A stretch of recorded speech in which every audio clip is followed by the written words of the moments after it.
भ्रष्टाचार में खाने वाली सरकार, शराब दुकान में अवैध शराब खुलेआम बेचने वाली सरकार, नीचे से पटवारी से लेकर कलेक्टर तक की पोस्टिंग में खुला लेन देन, छत्तीसगढ़ के बच्चा और मीडिया का एक पत्रकार जानता है कि कोरबा कलेक्टर का रेट क्या है और रायगढ़ कलेक्टर। मैं आपसे पूछूंगा नहीं, आपकी नौकरी खतरे में नहीं डालूंगा, मगर सब रेट जानते हो कि किस कलेक्टर का, किस SP का कितना रेट है और क्या सीजन चल रहा है। जब ये इतना घोषित हो गया है, भ्रष्टाचार की ऊंचाई यहाँ तक पहुँच चुकी है कि कलेक्टर SP की पोस्टिंग और उसको जिस SP को पैसा दे के पोस्टिंग कर रहा है उसको बोलते हो सट्टा जुआ बंद करे। अरे भाई, आपने जितना वसूल के उसको भेजा है तो वो गरीब आदमी कहाँ से लाएगा, किस मकान को बेचेगा। आकंठ भ्रष्टाचार में डूबी हुई सरकार, भ्रष्टाचार के आरोप लगा के वसूली करने वाली सरकार जो पोस्टिंग में करती है, इनको रेत माफिया पे कार्रवाई करें, दूसरे की चीज़ों में कार्रवाई करें, मगर ये सरकार उस दृष्टि से ध्यान नहीं दे रही है।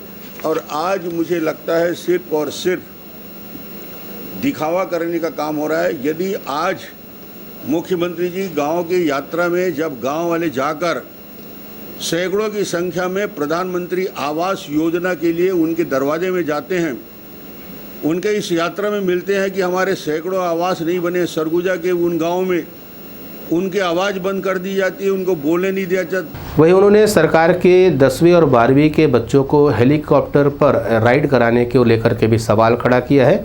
उनका कहना है कि हवाई राइडर जो कराया जाएगा इन्हें, उसके बजाय अगर आर्थिक मदद इन बच्चों को दी जाती तो कहीं बेहतर होता। क्योंकि हेलीकॉप्टर में बैठ के सारी टीम यात्रा कर रही है, इसलिए इनका नज़रिया भी हेलीकॉप्टर के हवाई रहता है। बच्चे जो 10वीं और 12वीं में मेरिट में आएंगे, हवाई यात्रा यानी हेलीकॉप्टर में घुमाया जाएगा। अरे भाई, उन बच्चों के लिए जो आगे की पढ़ाई के लिए गरीब बच्चे हमारे होते हैं, उनके लिए आर्थिक सहायता और उनके निःशुल्क शिक्षा की बात यदि कर देते तो हेलीकॉप्टर में घुमाने से ज़्यादा बेहतर होता कि मेरिटोरियस बच्चे को हम निःशुल्क शिक्षा देंगे, कोचिंग की व्यवस्था करेंगे और उसके पूरी फीस की व्यवस्था करेंगे।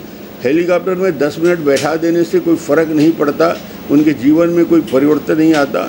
यदि आर्थिक रूप से मदद की बात होती तो निश्चित रूप से इस योजना का लाभ उनको मिल पाता और इसको बेहतर तरीके से काम कर सकते हैं। सरकारी दौरों को लेकर के रविंद्र चौबे से सवाल पूछा गया तो उनका कहना है कि ये हमेशा चलने वाली प्रक्रिया है और कोरोना काल की वजह से इनके दौरा कार्यक्रम रुके हुए थे, लेकिन अब सरकार और उनके अधिकारियों के द्वारा साथ ही साथ जितने भी जनप्रतिनिधि हैं वो ब्लॉक स्तर का दौरा करके सब परेशानियां दूर कर रहे हैं। अब बात ये है कि 2 साल कोरोना में निकल गया था तो लगभग पूरे प्रदेश का जिस तरीके से दौरा होना था तो शायद नहीं हो पाया था, इसलिए मुख्यमंत्री जी पूरे प्रदेश के दौरे में निकले हैं। विभागीय समीक्षा करने के लिए अलग अलग मंत्री अलग अलग इलाके में गए हैं। माननीय TS सिंहदेव साहब बस्तर गए हैं। मैं खुद अपने विभागीय कार्य के लिए माननीय मुख्यमंत्री जी के हाथों संपादित करने के लिए सरगुजा गया था। इस तरीके से जो सरकार के कार्यक्रम हैं उनको संपादित करना हमारी पहली प्राथमिकता है। यही सवाल कवासी लखमा से भी पूछा गया कि अब उन्हें ब्लॉक स्तर पर दौरा करने की क्या आवश्यकता पड़ गई, जबकि 3.5 साल तक तो कोई ऐसा दौरा कार्यक्रम नहीं रखा गया था। तो कवासी लखमा ने मीडिया से पूछे गए सवाल का जवाब देते हुए कहा कि कोरोना की वजह से वो दौरा नहीं कर पाए थे और अब वो अपना दौरा कर रहे हैं। हमें जनता का बीच में जाना, पीक बेड लेना, कार्यकर्ता से मिलना, ये प्रक्रिया हमेशा चलता है और जनता का चुने हुए आदमी है, जनता के बीच में जाना है, ये हमारा पार्टी का काम है। हमारा मुख्यमंत्री का मैं विशेष रूप से कोरोना काल में भी ज़्यादा नहीं घूमा, तो इसलिए हमेशा 1.5 साल कोरोना का आया है, इसलिए मेरे को क्विक बेड लेना है, ब्लॉक स्तर जाना है, अधिकारी के पास पहुँचना है, वो तो पहले से तय कार्यक्रम था। वहीं इंदौरों को लेकर के छत्तीसगढ़ के नेता प्रतिपक्ष धर्मलाल कौशिक ने सवाल खड़ा किया है। उनका कहना है कि जो अभी रिपोर्ट आई है जिसमें 35 विधायकों की स्थिति बेहद खराब बताई जा रही है, इसकी वजह से सरकार अब जनप्रतिनिधियों को ये निर्देश दे रही है कि जाए वो दौरा करे, लोगों के बीच में अपनी पैठ बढ़ाए। प्रदेश में एक तरफ प्रदेश के मुख्यमंत्री निकले हुए हैं तो दूसरी तरफ स्वास्थ्य मंत्री टीएस बाबा, और जो प्रतिस्पर्धा है आज भी जारी है। अभी जो सर्वे रिपोर्ट आए, इस बात को लेकर के कांग्रेस स्वीकार कर रही है कि लगभग 34-35 विधायक की हालत खराब है। प्रदेश में अराजकता की स्थिति निर्मित है। जिस प्रकार से माफियाओं का छत्तीसगढ़ में बोलबाला है, अवैध नशे का भंडार सरकार के संरक्षण में चल रही है और कांग्रेस की हवा खिसक गई है, जमीन खिसक गई है, इसको लेकर के कांग्रेस का चिंतित होना स्वाभाविक। सबसे खराब स्थिति सरगुजा में, और इसको लेकर के मुख्यमंत्री रात को सो नहीं पा रहे हैं, नींद नहीं आ रही है, तो सरगुजा से दौरा प्रारंभ किया है। लेकिन मैं ये कह सकता हूँ कि मुख्यमंत्री जी दौरा करें, उनके दौरा करने से न तो माफियाओं का बोलबाला समाप्त होगा, न ही अवैध जो आपके नशे का कारोबार चल रहा है उस पर नियंत्रण हो रही है। पूर्व मंत्री बृजमोहन अग्रवाल ने भी सरकार के दौरा कार्यक्रम पर सवाल खड़ा किया है। उनका कहना है कि कांग्रेस की पूरी ज़मीन खिसक गई है नीचे से, इसलिए अब दौरे कर रही है।